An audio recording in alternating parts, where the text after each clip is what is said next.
ప్రపంచ ఆర్థిక వ్యవస్థలలో భారత్ వేగంగా దూసుకుపోతుంది.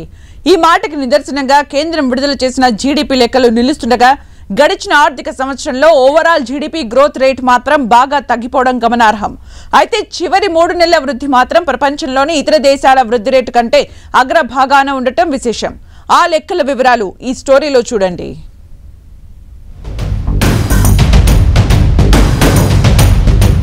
క్వార్టర్లో ఫాస్ట్, ఓవరాల్ గా డల్. భారత వృద్ధి రేటు అనూహ్యంగా మందగించింది. గత ఆర్థిక సంవత్సరం మొత్తంగా కేవలం 6.5% పరిమితమైంది. ఇది కోవిడ్ మహమ్మారి ఉన్న సమయంతో సమానం.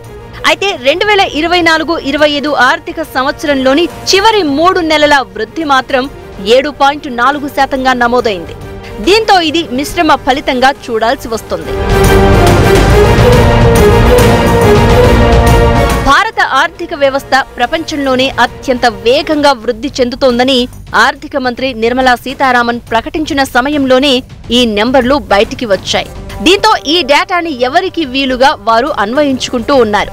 పూర్తి ఆర్థిక సంవత్సరానికి చూసినప్పుడు కరోనా కాలం నాటి స్థాయికి పడిపోవడం ఎన్డీఏ ప్రభుత్వ ఉత్సాహానికి బ్రేకులు వేసేదిగా చెప్పాలి. ఎందుకంటే ప్రపంచ దేశాల్లో 5వ ఆర్థిక వ్యవస్థగా భారత్ ఆవిర్భవించినట్లు ప్రకటన రాగా గడిచిన ఆర్థిక సంవత్సరంలో మన జీడీపీ 3.9 లక్షల కోట్ల డాలర్లుగా ఎకానమీ డేటా విడుదల చేశారు.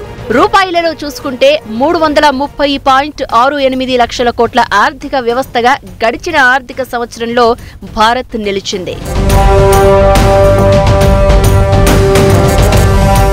అయితే గత ఆర్థిక సంవత్సరం అంటే 2023-24లో జీడీపీ ఏకంగా 9.2%గా వచ్చింది. దాంతో పోల్చుకున్నప్పుడు 2025 ఆర్థిక సంవత్సరం వృద్ధి రేటు 30% తగ్గిపోయింది.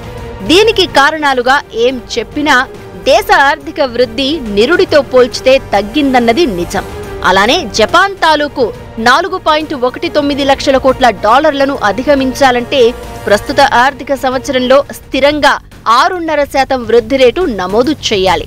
ప్రస్తుతానికి 5వ ఆర్థిక వ్యవస్థగా భారత్ తన సత్తా చాటినట్లు ఈ నెంబర్లు చెప్తున్నాయి.